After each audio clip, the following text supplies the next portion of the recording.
Hello, my dear student. Welcome to another edition of your mathematics lesson. Today, in continuation with your main topic, that is algebraic fraction. What we are going to discuss today is how to find the LCM of polynomial denominators. So let's begin. After completing the very lesson today, my dear student, you'll be able to find the least common multiple, that is the LCM of a polynomial denominator. So this is what I hope you'll be able to do after completing the very lesson today. So as usual, my dear student, in your favorite segment of the lesson, today I'll give you another interesting number. This number is 4. 4 is so unique, so special, so amazing. I'll tell you what is interesting about this very number 4 after completing the very lesson today, so don't go away. So to begin the lesson, my dear student, let us learn the rule. It is this rule that will guide us what we need to do in order to find the LCM of this polynomial denominator successively. So rule number 1 says factor each and every denominator completely. That is, you have to look at your polynomial denominators. Those that are factorizable, you factorize them and you make sure that the factorization is completely done. Step number 2 now says write all the different factors that appear in each and every denominator. When that is now done, step number 3 is to multiply all those different factors that you have written in step number 2. And that product will now be the LCM of the polynomial denominators. We are going to take examples how we can make use of these 3 steps in order to find the LCM of polynomial denominator. So let us move and take examples. Example number 1, you asked to find the LCM, that is the least common multiple of each of the group of these denominators. You have 2 fractions here, 3 over 2x squared plus 6x. The second fraction is says 5 over x squared plus 6x plus 9. So the 2 denominators I can see here, denominator of this very first fraction 2x squared plus 6x. And the second fraction, it is denominator x squared plus 6x plus 9. It is LCM of these 2 denominators that I would like to find in this very question. Solution to this very problem. So what step number 1 says, you now factor each and every denominator completely.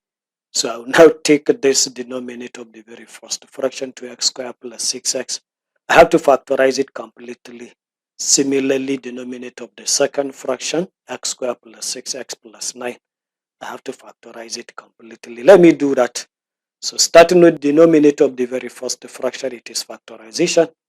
You can see these 2 terms can be divided by 2x. So 2x outside the bracket and inside the bracket will be x plus 3. The x plus 3 is a result of dividing 2x squared by 2x. It will leave you with 1x. And dividing plus 6 by 2x, it will leave you with plus 3. So this is the factorization of this denominator.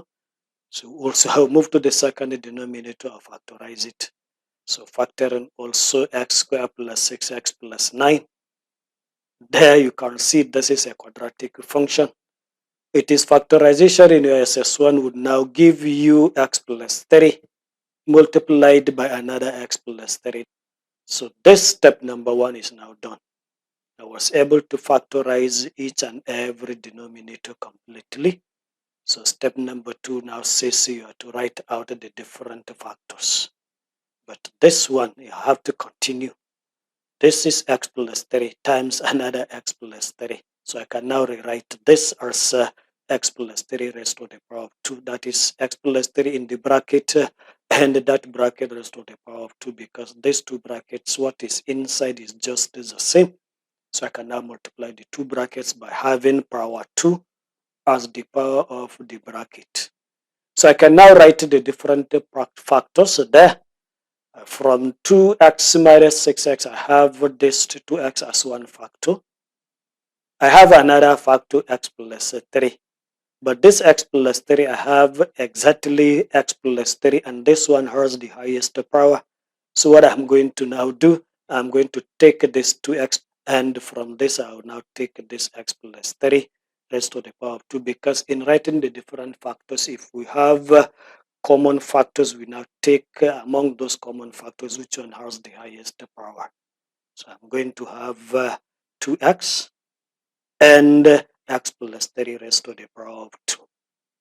I rejected this x plus 3 because I have another x plus 3, and this x plus 3 is having power 2. So these are the different factors. So it is these different factors that I'll now multiply to get the LCM.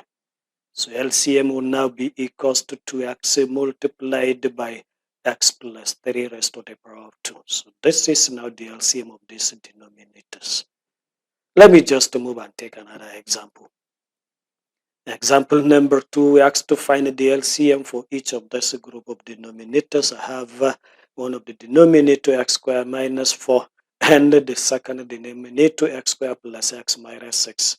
Solution to this very problem. Step number 1 says we now take each and every denominator and factorize it completely.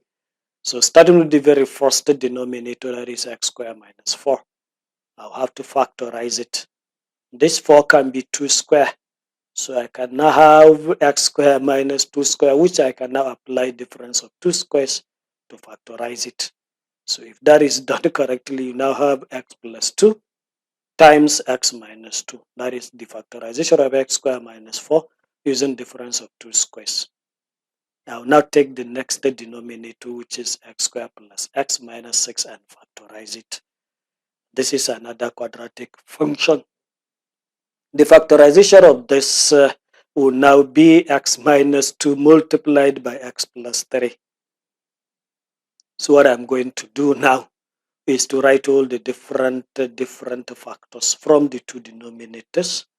So in writing these different factors, let me go back to this very word. This is x plus 2, this is x minus 2. But in the second denominator, I have x minus 2 again, which is the same with this. So I'm going to take 1. So if I have written x minus 2, I will not write it again. But in case if this x minus 2 x minus 2, the bracket raised to the power of 2, then I'll take the one with the highest power. I will not write the one with the least power. So let me just write the different possible factors there. I'm going to have x plus 2, this x plus 2. Then x minus 2, this x minus 2. But if I come here, I will not write this. I'll just take the other one, x plus 3. So these are the different factors that there. So it is these different factors that I'm going to multiply to get the LCM. So the LCM is now going to be, that is x plus 2 times x minus 2 times x plus 3. This is the LCM of these denominators. Let's just take one more example. Example number 3 says find the LCM of a squared plus 5a plus 6 and a squared plus 4a plus 4. These are the denominators of my, for example, algebraic fraction. It is this that I would like to find the LCM of these polynomial functions. So solution to this very problem. So I'll now take each and every denominator there and find it is and factorize it completely. So starting with the very first one, that is the factorization of a squared plus 5a plus 6. This is a quadratic function. If you factorize it completely, you now have a plus 2 into a plus 3. This is the factorization. So if I will now move to the second function, that is a squared plus 4a plus 4, also I'll factorize it. So factoring a squared plus 4a plus 4. This will now give you a plus 2 into a plus 2. You can see these are repeated factors. So you now rewrite them as a plus 2 in bracket and the bracket raised to the power of 2. So I now write the different possible factors that there. I have a plus 2 as one of the factor in the very first denominator. But I have another a plus 2 with the power 2. Look at it. So I'm going to take the one with the highest power. So I'll not take this. I'll only take a plus 3. Then and this a plus 2 raised to the power of 2. This will now be the different factors. So I'm going to have a plus 3 as one factor, and the other factor a plus 2 raised to the power of 2. I will not write this. I will now write the one with the highest power. So it is this that I'm going to multiply to get the LCM. So LCM will now be a plus 3 multiplied by a plus 2 raised to the power of 2. So this is what I'm going to have a plus 3 times a plus 2 raised to the power of 2. This will now be the LCM of these denominators. This skill of finding the LCM of polynomial denominators will now enable you to find, or it will now enable you to do the addition and subtractions of algebraic fractions successfully. With the few examples given, my dear student, I hope you'll be able to find the LCM of the denominators of your algebraic fractions. Let me just move to the last segment, maths is fun, and tell you what is interesting about the number 4. This number 4 is the only number spelled with the same number of letters as the number itself. In English language, if we are to write this number 4 in words, the amount of letters you are going to use there would now be, if you count them, 1, 2, 3, 4. That is this number of letters used in the spelling of the number 4. The number of letters there is exactly the same thing as the number itself. All other numbers, I tell you, if you are to write them in words, that is their spelling, the amount of letters that they are used in writing that very number would not be exactly the same with the number itself. It is only this number 4. So 4 is so amazing, so interesting. We see more of these interesting things in mathematics in our subsequent lessons. Thank you for your attention.